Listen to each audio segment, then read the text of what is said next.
Yippee-ki-yay movie lovers, it's Jan here. In Captain America Civil War we learn that with great power comes a great deal of government supervision.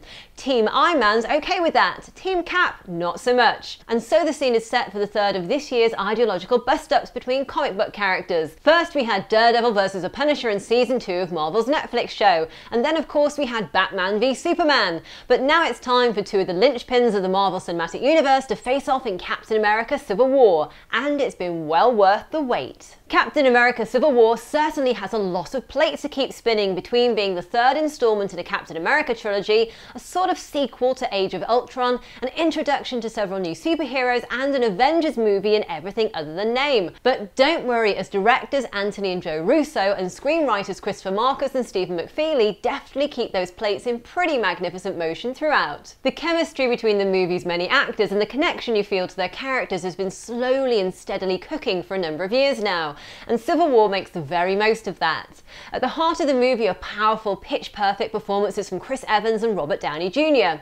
Each actor is so obviously at ease in their roles and has developed their respective characters of Steve Rogers and Tony Stark so well over the course of numerous films that it's a real pleasure to watch them on screen as they battle not only each other, but their own inner conflicts. And it's fantastic seeing the welcome return of so many other familiar faces too. Scarlett Johansson's Black Widow, Anthony Mackie's Falcon, Don Cheadle's War Machine and Jeremy Renner's Hawkeye all get their moments in and out of battle, though inevitably some get more time to enjoy the spotlight than others. Sebastian Stan is great as Bucky Barnes, aka the Winter Soldier, and his rapport with on-screen best friend Chris Evans feels wonderfully real. As the mysterious Zemo, Daniel Bruhl gives a nicely grounded, understated performance, and Paul Bettany continues the fine work as Vision he started in Age of Ultron, and he and Elizabeth Olsen get some delightful scenes together which both actors cleverly underplay as they build their characters in intriguing ways. Paul Rudd's arrival as Ant-Man is a real joy, and he contributes some great moments to the movie. I also really like Emily Van Camp as Sharon Carter, aka Agent 13, and though her role is a smaller supporting one compared to the movie's many superheroes, she does get more to do in this movie.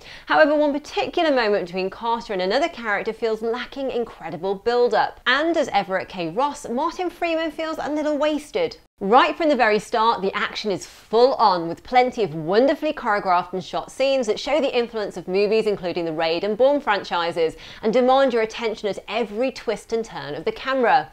And there's one particular action sequence that's utterly spectacular and is right up there with the very best superhero action scenes ever.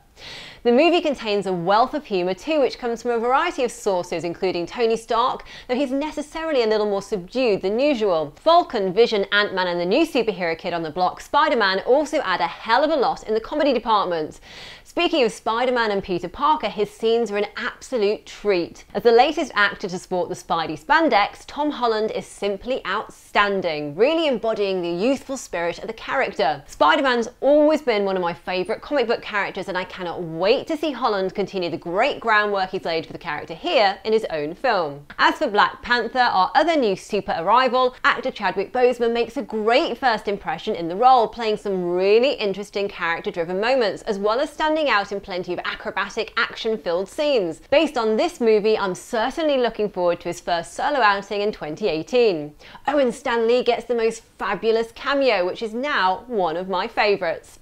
One thing the movie doesn't always get quite right though is the level of consequences for some of its plot points, but I can't say any more about that without spoiling it for you, and I don't want to do that. By the way, if you like Easter eggs, then Civil War's got stacks to keep a lookout for. I've got a video about that on the way, and I'll make the link live here as soon as it's ready. So to sum up, Captain America Civil War is a compelling piece of cinema and one of the MCU's best movies so far, which for me means it's up there with the first Iron Man movie, the first Avengers outing, the Winter Soldier and Guardians of the Galaxy.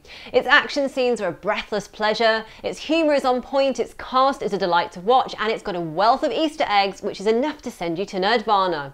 It's a movie that deserves repeated viewings, and I'm already looking forward to watching it again. Captain America Civil War gets 4.5 out of 5 flicks. Now I'd love to know what you're looking forward to about Captain America Civil War, and if you've already seen it, what did you think? Let me know in the comments below. I've got lots more Captain America Civil War videos on the way, including an Easter egg video and more spoilery discussion of the movie. They'll all be here in my Civil War playlist along with tons of cast interviews. If you enjoyed this video, I really appreciate your liking and sharing it and subscribing. Thanks for watching, and see you next time, yippee-ki-yay movie lovers!